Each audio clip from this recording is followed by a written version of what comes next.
o tempo. Olá, meus irmãos e irmãs, sejam bem-vindos ao canal Vinícius Siqueira. E se você ainda não é inscrito aqui no canal, se inscreva aqui no canal e não esqueça de ativar o sininho das notificações. Todos os dias são postados vídeos abençoados aqui no canal para te abençoar. Vamos a mais uma palavra do Senhor. Uma das buscas básicas do homem é a procura da verdade. Mas por toda parte avoluma-se o problema do engano.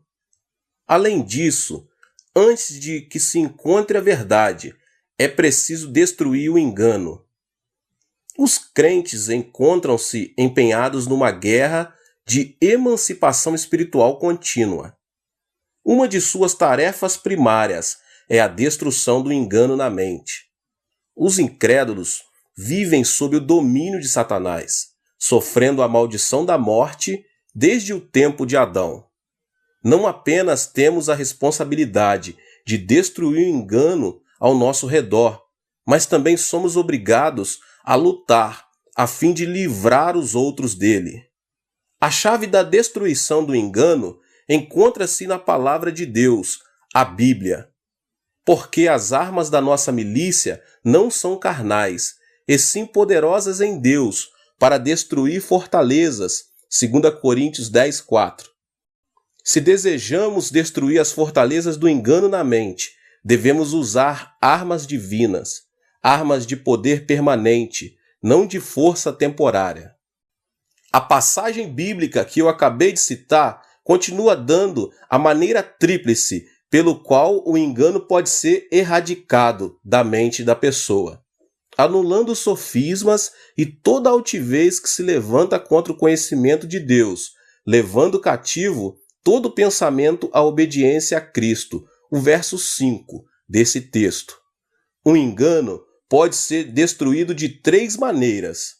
Então, a primeira maneira de anular todo o engano na mente é anulando sofismas.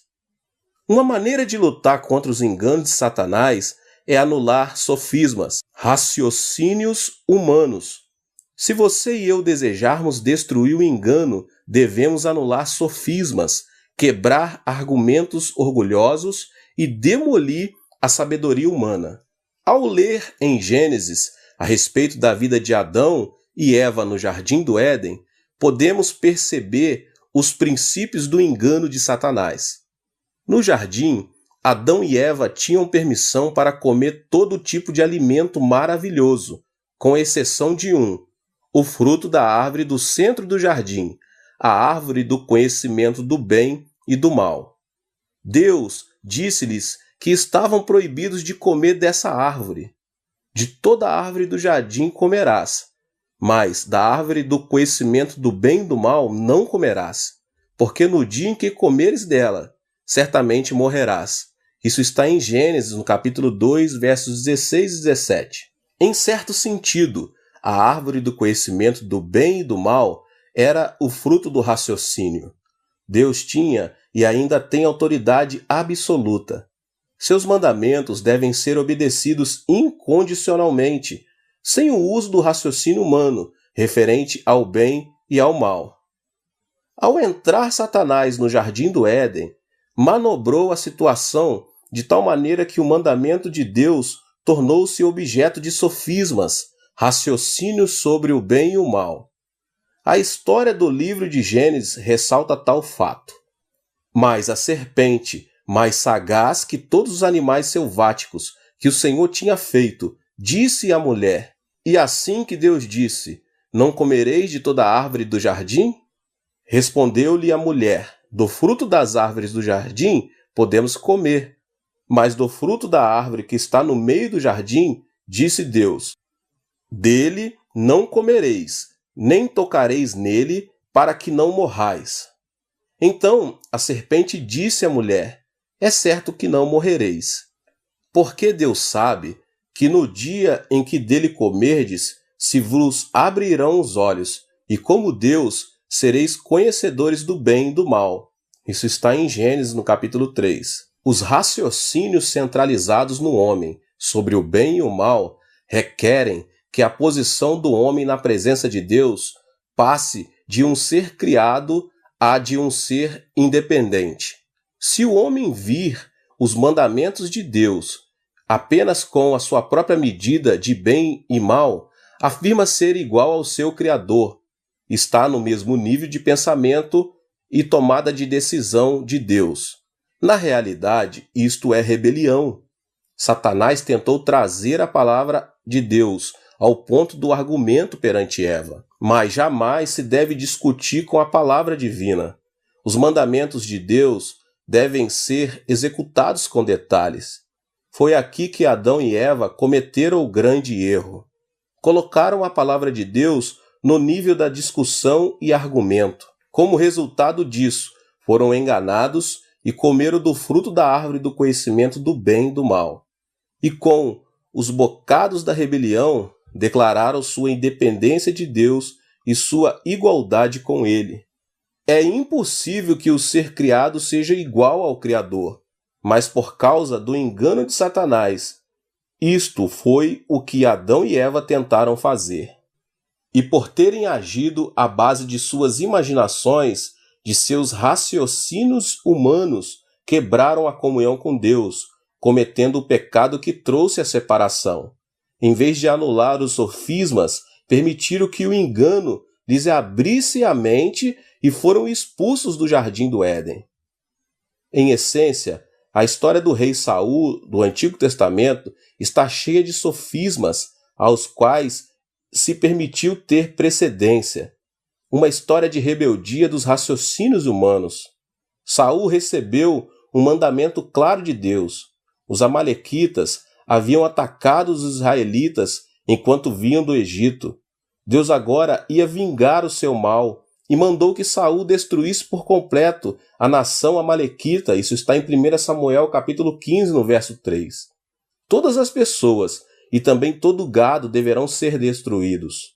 Mas Saul tinha suas próprias ideias. Embora matasse o povo, poupou o rei a fim de exibi-lo como prisioneiro de guerra e foi negligente na execução do mandamento completo. E Saul e o povo pouparam a Agag, e o melhor das ovelhas e dos bois, e os animais gordos, e os cordeiros, e o melhor que havia, e não os quiseram destruir totalmente. Porém, a toda coisa vil e desprezível destruíram. 1 Samuel capítulo 15, 9. Samuel, um dos profetas escolhidos de Deus, ficou sabendo de que Saul fizera e o confrontou com suas más ações. Por que, pois, não atentaste à voz do Senhor, mas te lançaste ao despojo e fizeste o que era mal aos olhos do Senhor? Pelo contrário, dei ouvidos à voz do Senhor e segui o caminho pelo qual o Senhor me enviou. E trouxe a Agag, rei de Amaleque, e os amalequitas os destruí totalmente. Mas o povo tomou do despojo ovelhas e bois, o melhor do designado à destruição, para oferecer ao Senhor teu Deus em Gilgal. Samuel respondeu ao engano de Saul, dizendo: Tem porventura o Senhor tanto prazer em holocaustos e sacrifícios, quanto em que se obedeça a sua palavra? Eis que o obedecer é melhor do que o sacrificar, o atender melhor do que a gordura de carneiros. Porque a rebelião é como o pecado de feitiçaria, e a obstinação é como a idolatria e culto a ídolos do lar. Visto que rejeitaste a palavra do Senhor, ele também te rejeitou a ti, para que não sejas rei. O rei Saul não havia aceito o mandamento de Deus como uma ordem absoluta. Aceitaram o mandamento divino, segundo suas próprias imaginações e raciocínios, seu próprio entendimento do bem e do mal, visando o seu benefício e forma de pensar. Temos a tendência de fazer isso também, meus irmãos. Como o rei Saul e como Adão e Eva, peneiramos o mandamento de Deus, a verdade última, passando por nossa compreensão do bem e do mal. Analisamos as verdades divinas à luz de nossas imaginações, nosso poder de raciocínio. Argumentamos com Deus, desejando ser independente dele e iguais a ele. Mas as imaginações humanas, raciocínio humanos acerca do bem e do mal, apenas impedem a verdade. Se desejamos destruir o engano da mente, esses argumentos orgulhosos com Deus devem ser anulados totalmente. A fé é um elemento importante desta anulação. À medida que sua fé em Deus cresce e aprofunda, seus argumentos contra ele diminuem. À medida que seus raciocínios humanos e imaginações diminuem, você pode viver mais intimamente com Deus, e Satanás tem menos oportunidade de continuar a enganá-lo, continuar a impedi-lo de chegar à verdade da palavra de Deus. De modo que anulemos nossos sofismas, nossos raciocínios humanos. Obedecemos aos mandamentos de Deus sem questioná-lo, anulando assim nossos próprios sofismas, permitindo que a verdade de Deus brilhe com todo o seu resplendor. A segunda maneira de anular toda a fortaleza do engano na mente é anulando toda altivez. Podemos destruir o engano da mente, anulando toda altivez que se levanta contra o conhecimento de Deus. Esse é o verso 5 de 2 Coríntios capítulo 10. A construção da Torre de Babel retrata esse tipo de engano. Nessa época, as relações de Deus com o povo da terra eram boas.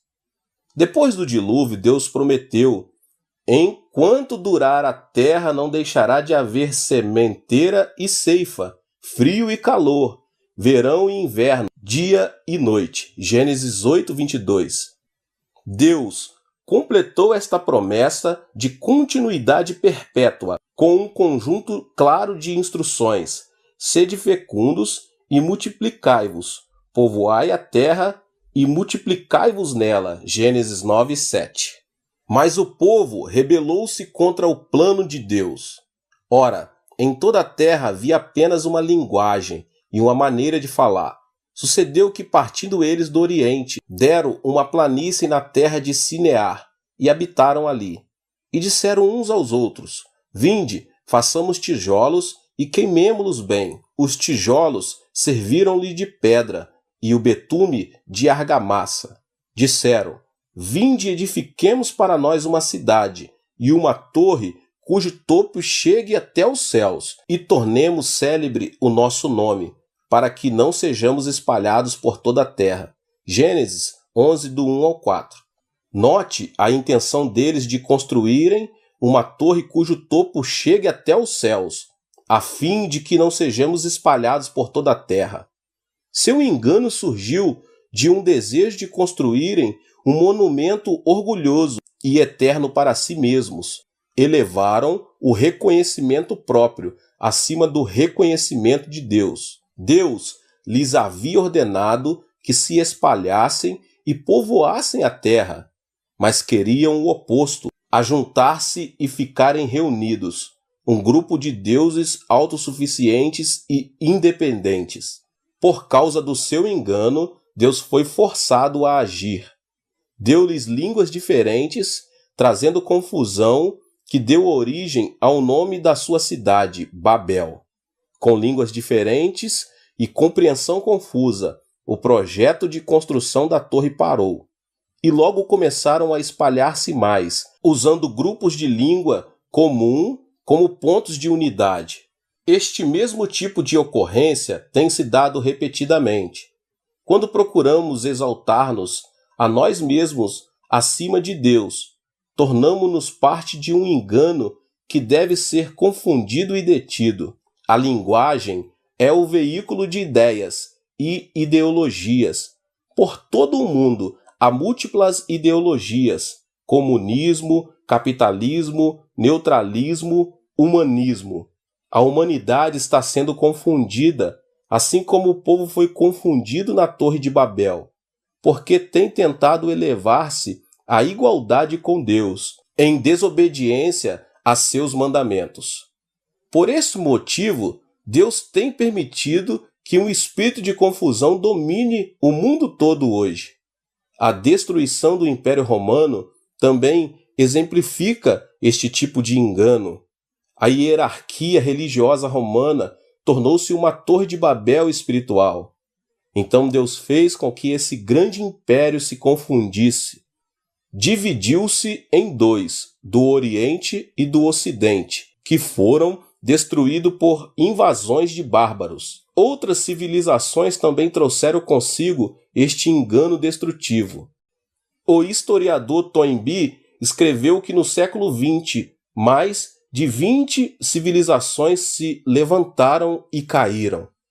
Toda a altivez que se levanta a si mesma contra o conhecimento de Deus deve ser anulada.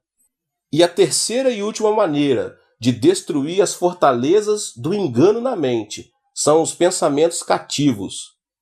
Um terceiro modo pelo qual podemos destruir o engano é levar cativo todo pensamento à obediência de Cristo.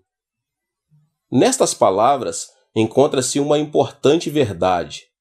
Se captarmos os pensamentos de alguém, teremos capturado tal pessoa. Pense no momento em que o mundo do comércio usa a comunicação de massas. Ligue a televisão, o rádio e dê uma olhada nos jornais. Por todos os lados você vê anúncios. Esta é a era da propaganda e nossa sociedade está inundada com anúncios. Alguns dias atrás, meus 3 netos viam televisão e apareceu uma propaganda de macarrão instantâneo. Foram à minha esposa dizendo: existe um novo tipo de macarrão. Por favor, compre para nós. Quando cheguei em casa, vindo da igreja, meu segundo filho correu para a cozinha, abraçando um pacote novo de macarrão. Papai, exclamou ele, olhe só, vamos comer macarrão do jeito que eles mostraram na televisão. Mediante a propaganda constante, o mundo comercial capta os pensamentos e imaginações do público. Indireta ou subconscientemente, o público, você e eu, estamos sendo controlados pela comunicação de massas. Pensamos estar tomando decisões independentes, de acordo com os nossos próprios desejos, mas tal não é a verdade. Estamos sendo manobrados constantemente pelo mundo dos negócios, um mundo que continuamente joga propaganda em nosso subconsciente. Paramos de tomar decisões segundo nossos próprios desejos e aceitamos os desejos promovidos pelos anúncios. Hereges e comunistas usam as mesmas táticas para a captação do pensamento.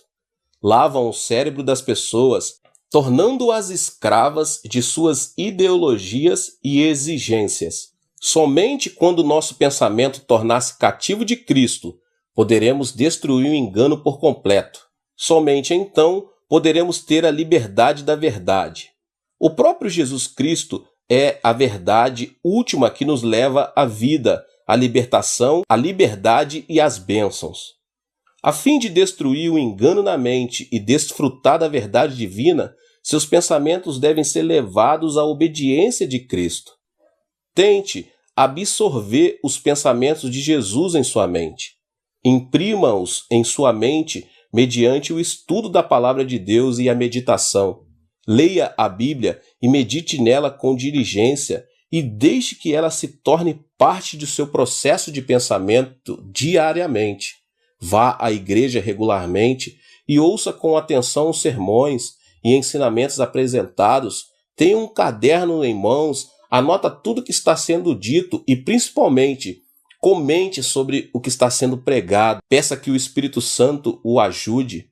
Lembre-se de que os que se inclinam para a carne cogitam para as coisas da carne e continuam a se espojar no engano. Mas os que inclinam para o Espírito, das coisas do Espírito. Romanos 8:5. Aprendem de antemão a destruir o engano na mente, levando seus pensamentos cativos à obediência de Cristo. Se desejarmos sermos livres, a fim de desfrutar da verdade divina, então nós também devemos levar nossos pensamentos cativos a Cristo. Deus é o autor de toda a verdade. A verdade divina encontra-se ao nosso alcance na palavra de Deus, a Bíblia. Mas antes que essa verdade possa tornar-se uma realidade para nós, o engano deve ser destruído totalmente. a fim de destruirmos o engano, as imaginações, raciocínios humanos sobre o bem e o mal devem ser abandonados. A fim de destruir o engano na mente, toda a altivez que tivermos colocado na igualdade de Deus, quer sejam ambições, ideias, quer inspirações, devem ser lançados fora. A fim de destruir o engano, todo pensamento deve tornar-se cativo à obediência de Cristo. Somente quando o engano for destruído, poderemos cessar as lutas na busca da verdade. Somente então você e eu poderemos desfrutar por completo paz e bênçãos que a verdade em Cristo traz. Queridos, Deus abençoe a vida de cada um dos irmãos.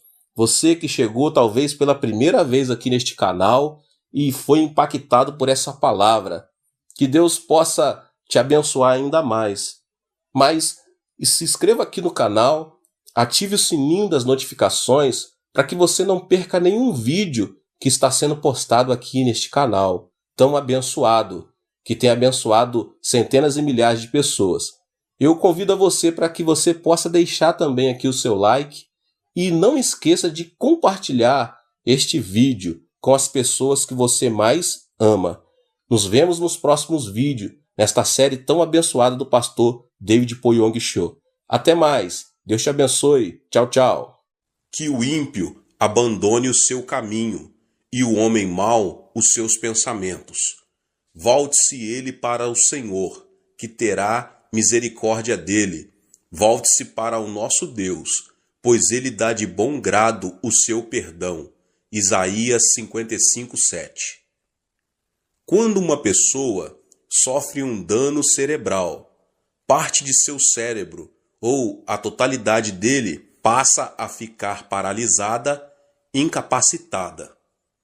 A medicina tem feito avanços enormes, chegando a remover nódulos no cérebro e preservando não somente a vida, como também impedindo a paralisia parcial ou total. Não é minha intenção falar sobre a paralisia provocada pelas enfermidades cerebrais. Desejo referir-me às enfermidades mentais invisíveis aos olhos, como os maus pensamentos e a filosofia de vida negativa, que nos tornam incapacitados pelo fracasso e pela frustração, que nos impedem de desfrutar a vida feliz que Deus nos oferece. Quando os discípulos de Jesus subiram ao templo às 3 horas da tarde, a hora da oração, encontraram ali um aleijado de nascença. Pedro, olhando-o nos olhos, disse: "Não tenho prata nem ouro, mas o que tenho, isso lhe dou. Em nome de Jesus Cristo, o Nazareno, ande." Atos 3:6.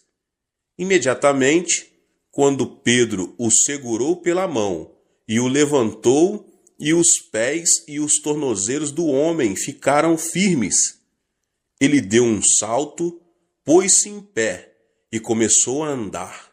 Depois entrou com eles no pátio do templo, saltando e louvando a Deus. Pode-se dizer que o coração é que determina o destino do homem.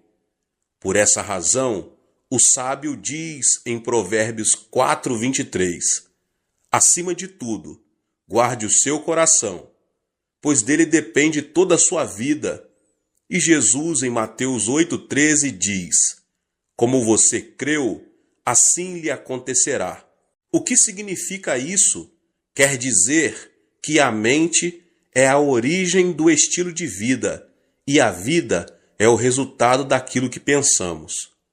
Devemos eliminar de nosso cérebro o nódulo que nos leva à destruição ou à paralisia total ou parcial. A fim de experimentarmos o poder de Deus, quero agora apresentar 6 elementos que impedem que o poder divino haja em nós, os quais devem ser extirpados. O primeiro elemento é a ansiedade. Pode-se dizer que alguém que vive ansioso perde a felicidade na vida. Quando uma pessoa ansiosa chega a casa, os integrantes da família tornam-se intranquilos por causa de suas queixas e murmurações. Assim também, a pessoa ansiosa é incapaz de difundir paz na sociedade. Esse tipo de gente provoca reação de agitação em cadeia. Segundo estudo do médico Dr. Walter Clemente Albertis, especialista em gastroenterite do reconhecido Hospital Mayo, a causa de todo tipo de doença é a ansiedade. Isso significa que a ansiedade destrói a saúde física, além de destruir a felicidade do coração.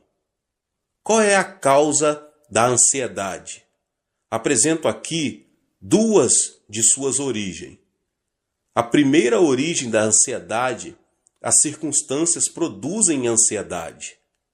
Quando uma pessoa sente-se incapaz de enfrentar uma situação, torna-se ansiosa. Por exemplo, quando não consegue solucionar um problema financeiro ou quando vive uma situação que parece estar além de qualquer esforço humano. Certo dia, Jesus entrou num barco e disse a seus discípulos que passassem para o outro lado. No começo, o lago estava tão calmo que o barco deslizava como um patim sobre rodas. Ao chegarem à metade do lago, porém uma forte tempestade, vinda do Monte Hebron, começou a açoitá-los. A embarcação estava prestes a ser inundada, de modo que, em vão, os discípulos tentavam tirar a água de dentro dela. O naufrágio se daria em questão de tempo. Foi então que os discípulos se lembraram de Jesus e clamaram: Mestre, não te importas que nos afoguemos? Jesus levantou-se, repreendeu o mar e imediatamente o vento se acalmou e tudo ficou tranquilo. Olhando os discípulos nos olhos, ele disse: Por que vocês têm tanto medo? Ainda não têm fé? Observe que Jesus não disse: Vocês não têm fé. Isso se deve ao fato de que toda pessoa tem fé, de acordo com a medida que Deus lhe deu. O fundamento da fé dos discípulos, entretanto, eram as circunstâncias, os sentimentos e a emoção. Eles tinham fé somente quando tudo estava calmo. Ao terem a vida ameaçada por uma tempestade, sua fé transformou-se em dúvida, criando uma nuvem de ansiedade no coração. Portanto, devemos repelir os pensamentos oriundos das circunstâncias e as emoções da terceira dimensão, a fim de aceitar os pensamentos de Deus, os da quarta dimensão. Quando viram a tempestade e as ondas, os discípulos fracassaram em aceitar o pensamento de Deus, apesar de terem ouvido o Senhor dizer que queria passar para o outro lado do lago. Seus fundamentos de fé não eram a palavra de Deus da quarta dimensão, e sim as circunstâncias e as emoções da terceira dimensão. Foi por isso que o Senhor lhes perguntou: Onde está a sua fé? A palavra de Deus permanece para sempre e jamais muda. Apegar-se firmemente à palavra de Deus não é outra coisa senão aceitar o pensamento de Deus. Portanto, apesar das circunstâncias, se o fundamento do nosso coração é a palavra de Deus, mediante a fé, podemos estar livres de nossa ansiedade e preocupação. A segunda origem da ansiedade é que o pecado produz ansiedade.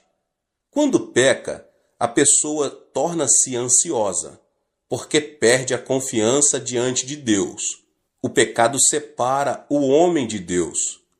Quando Adão e Eva pecaram, não puderam permanecer diante dele. Gênesis 3:10 diz: Ouvi teus passos no jardim, e fiquei com medo, porque estava nu. Por isso me escondi. Qual foi a causa do medo? O pecado, sem dúvida. Ao comer do fruto da árvore proibida, Adão e Eva souberam que estavam nus e tiveram medo. Por isso não puderam apresentar-se diante de Deus. Da mesma forma, o homem que comete pecado não tem paz. As Escrituras dizem: não há paz alguma para os ímpios. Isaías 48, 22. Portanto, a consequência do pecado é a ansiedade. Se uma pessoa se sente ansiosa ao sentar-se e ao levantar-se, sua vida será uma ruína. Não obstante, se alguém se aproxima do Senhor e confessa todos os seus pecados, estes se tornam brancos como a neve, ainda que tenham sido como o escarlate. Não se trata de mudar as circunstâncias para que possamos desfrutar paz. Jesus disse: nesse mundo vocês terão aflições. Contudo, tenham ânimo, eu venci o mundo. João 16:33. E o apóstolo João declara: porque aquele que está em vocês é maior do que aquele que está no mundo. 1 João 4:4. Portanto, apesar das circunstâncias, deposite sua fé na palavra de Deus. O arrependimento o ajudará a se libertar de toda a ansiedade que tenta destruir sua vida. O segundo elemento é a solidão. A solidão a que me refiro não é a solidão causada pelas circunstâncias. Por exemplo, se você separa um tempo para orar no monte e estar a sós com Deus, isso não é solidão. A solidão é sentir-se só e se caracteriza pelo egocentrismo. É querer receber sem dar. É manter-se indiferente à felicidade dos outros. Quando alguém se torna extremamente egocêntrico e não se interessa pelos outros, transforma-se numa pessoa teimosa e fria. Obviamente, ninguém será receptivo a uma pessoa que demonstre ser assim. Esse comportamento torna as pessoas ainda mais fechadas em sua solidão, levando-as à destruição.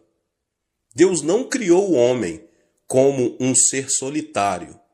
Em Gênesis 2, 18 e 24, o Senhor fala: não é bom que o homem esteja só. Farei para ele alguém que o auxilie e lhe corresponda.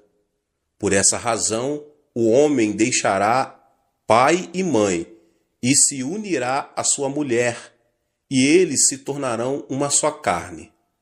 O homem nasce de duas pessoas.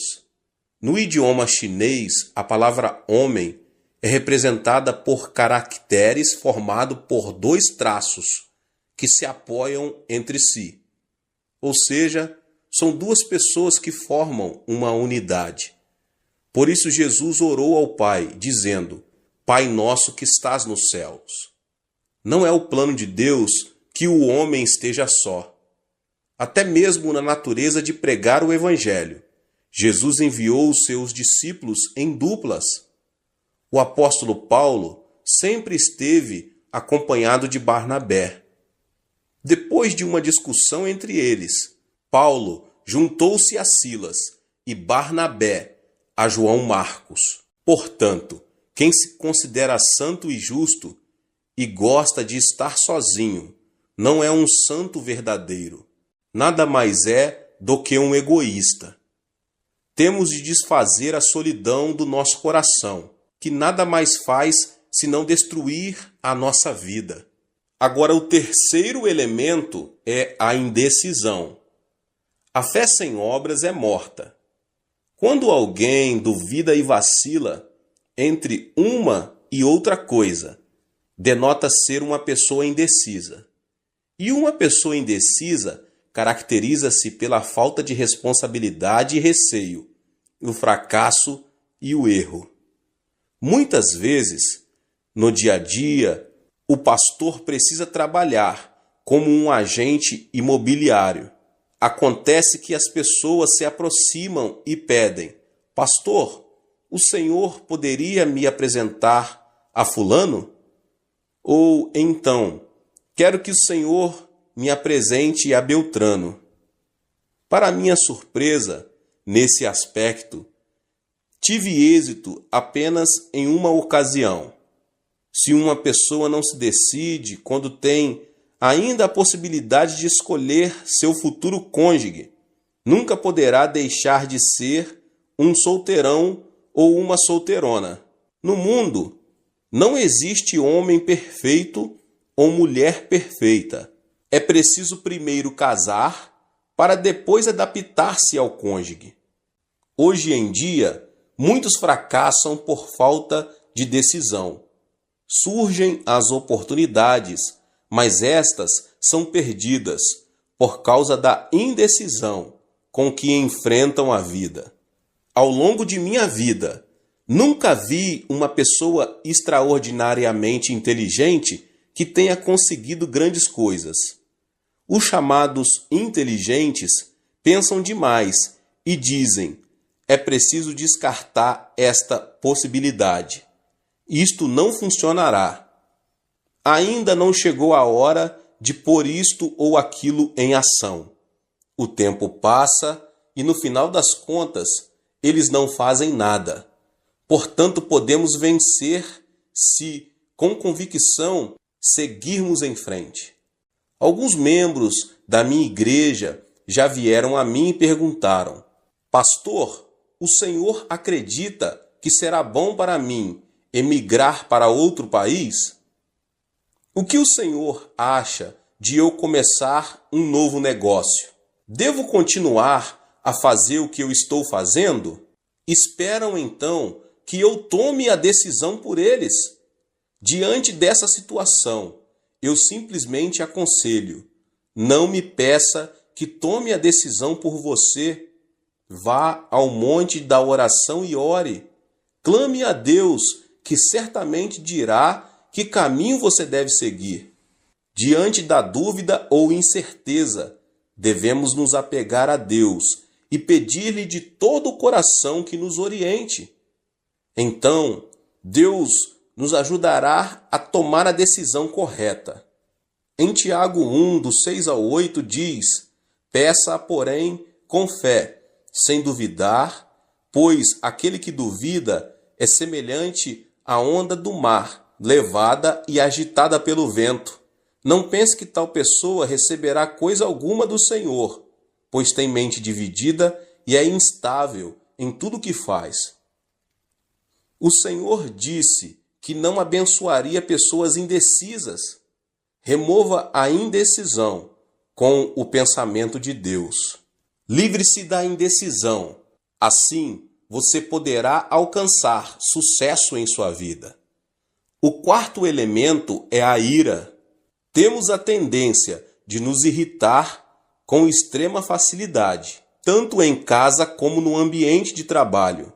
Creio que uma das principais razões para isso é o fato de não sabermos quanto a ira é destrutiva. A ira é prejudicial, não somente à saúde, mas também ao intelecto, pois o torna cego. Em uma conferência, o famoso anatomista inglês John Hutton afirmou ser a ira semelhante ao suicídio. Logo depois de ter apresentado sua tese, ele teve uma forte discussão com alguns dos alunos que o ouviram e discordaram daquilo que ele defendia. Isso o irritou sobremaneira, levando-o à morte instantânea, vítima de um ataque cardíaco.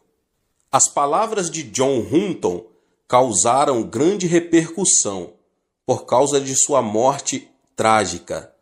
Irar-se é como cuspir para cima, ou seja, a ira se volta contra a própria pessoa.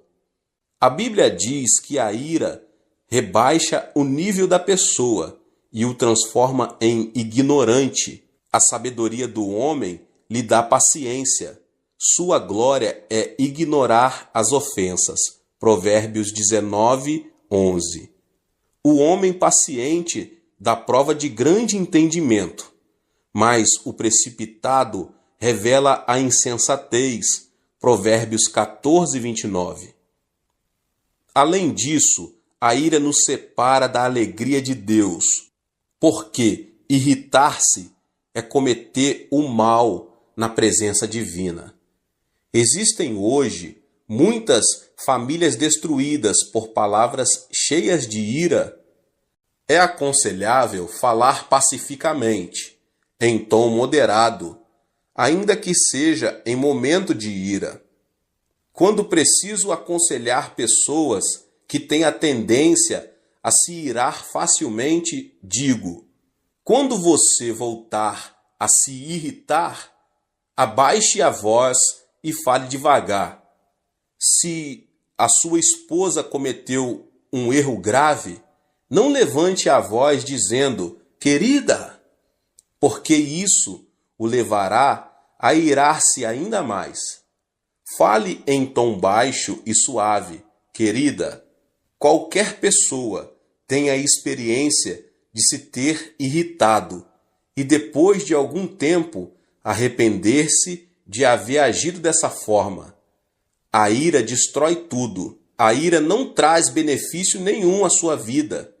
Precisamos aprender a preservar e desfazer a ira que nos leva à destruição. E então nos será concedida uma nova manhã. O quinto elemento é a frustração.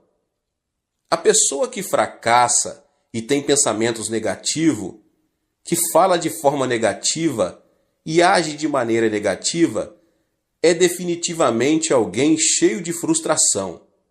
Uma pessoa frustrada não vive criativamente, não passa de um pessimista e tem uma autoimagem de desalento e fracasso. No idioma coreano, temos certas expressões negativas que são espontâneas. Dizemos com frequência: morro de, e o pior é que dizemos várias vezes ao dia, e isso mata a alma. Morro de fome, comi até explodir. Morro de felicidade, morro de desânimo, morro por causa da sujeira que existe aqui. Morro de calor, morro de frio. É tão lindo que quero morrer. Pergunta-me se o aprecio tanto, por que quer morrer? E não é só isso. Há canções seculares, cuja letra é também pessimista e frustrante.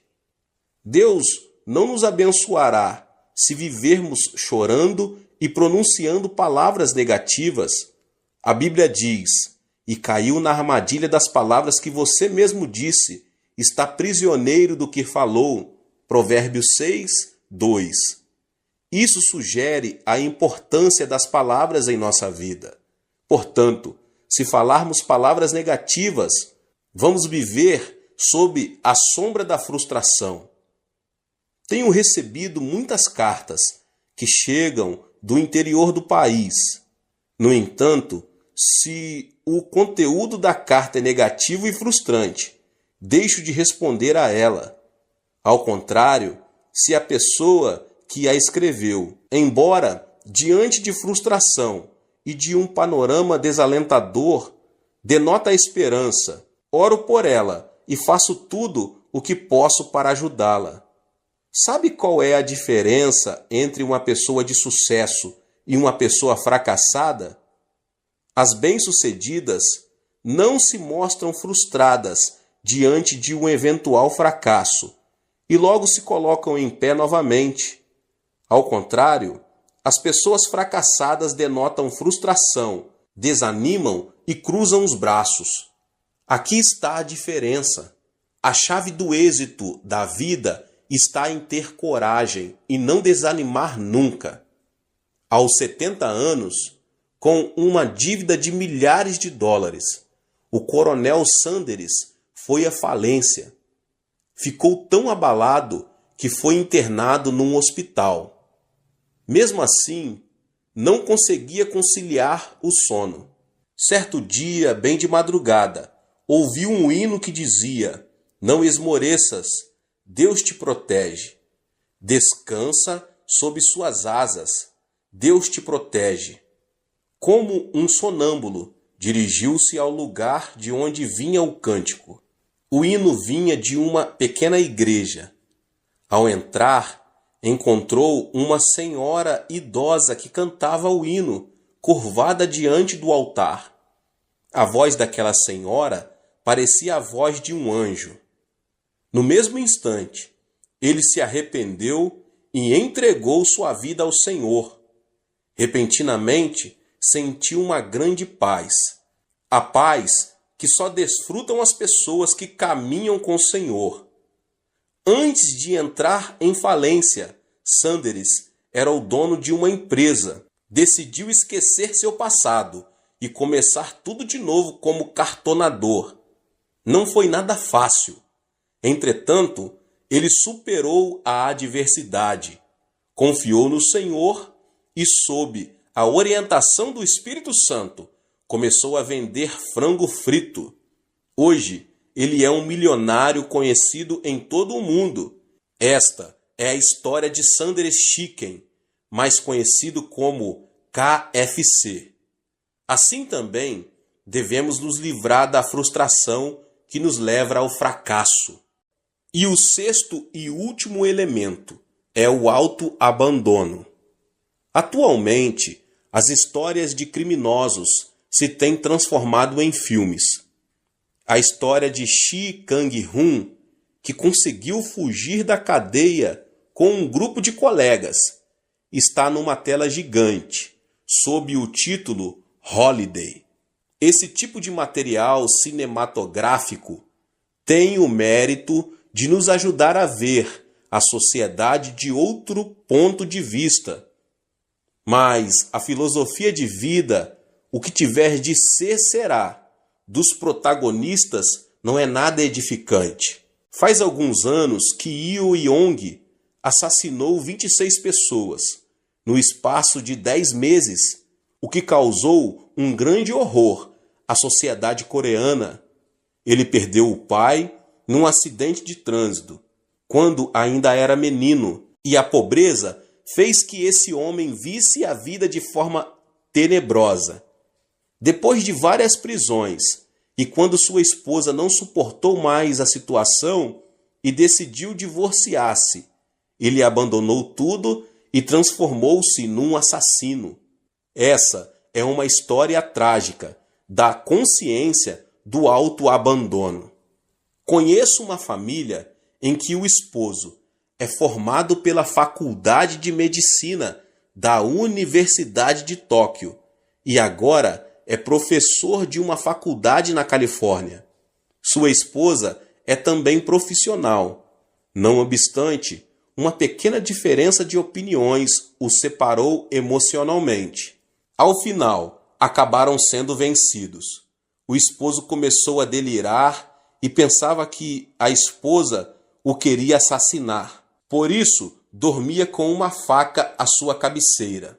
Você pode imaginar uma mulher dormindo tranquila ao lado de um homem que tem uma faca à sua cabeceira? Por isso, a mulher ficou louca. Graças a Deus, a mensagem foi transmitida por meu intermédio e eles aceitaram Jesus como seu Senhor, saíram do autoabandono e finalmente recuperaram a estabilidade familiar.